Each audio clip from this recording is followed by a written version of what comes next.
companionway. They had the words etched into the door. Break glass with hammer upon wall, remove spacesuit, and proceed to don it in the following fashion. I read the following fashion until I knew it by heart.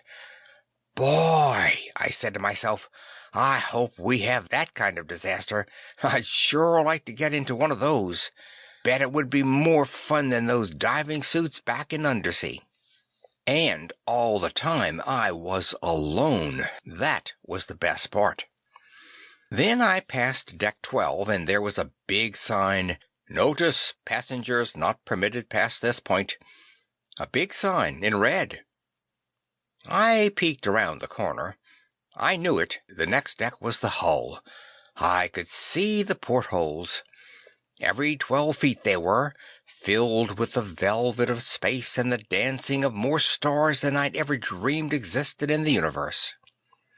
There wasn't anyone on the deck, as far as I could see, and this distance from the grav helix the ship seemed mighty quiet and lonely if I just took one quick look. But I thought of what Sis would say, and I turned around obediently. Then I saw the big red sign again. Passengers not permitted. Well, didn't I know from my civics class that only women could be Earth citizens these days? Sure, ever since the Male D-Suffrage Act. And didn't I know that you had to be a citizen of a planet in order to get an interplanetary passport? Sis had explained it all to me in the careful, patient way she always talks politics and things like that to men. Technically, Ferdinand, I'm the only passenger in our family. You can't be one because, not being a citizen, you can't acquire an Earth passport. However, you'll be going to Venus on the strength of this clause. Miss Evelyn Sparling and all dependent male members of family.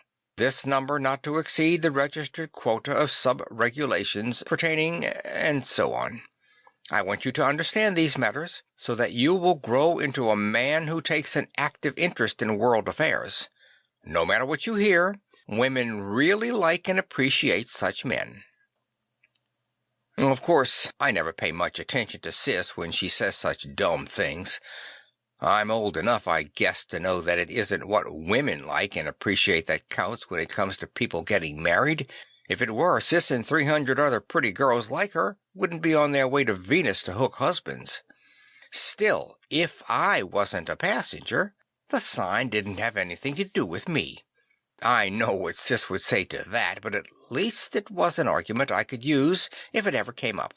So I broke the law. I was glad I did. The stars were exciting enough, but away off to the left, about 5 times as big as I'd ever seen it, except in the movies, was the moon, a great blob of gray and white pockmarks holding off the black of space. I was hoping to see the Earth, but I figured it must be on the other side of the ship, or behind us.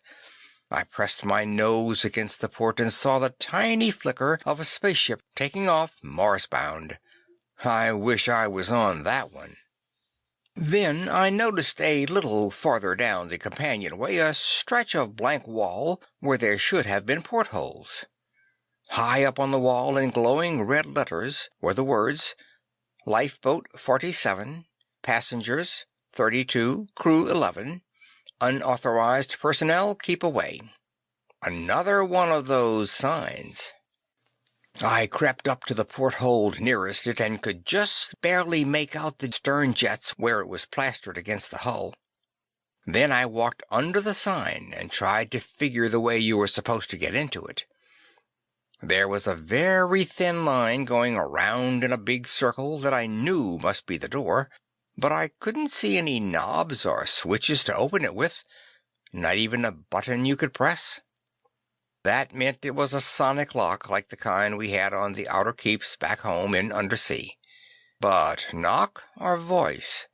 I tried the 2 knock combinations I knew and nothing happened. I only remembered one voice key, might as well see if that's it, I figured. 2023, open sesame. For a second, I thought I'd hit it just right out of all the million possible combinations. The door clicked inward toward a black hole, and a hairy hand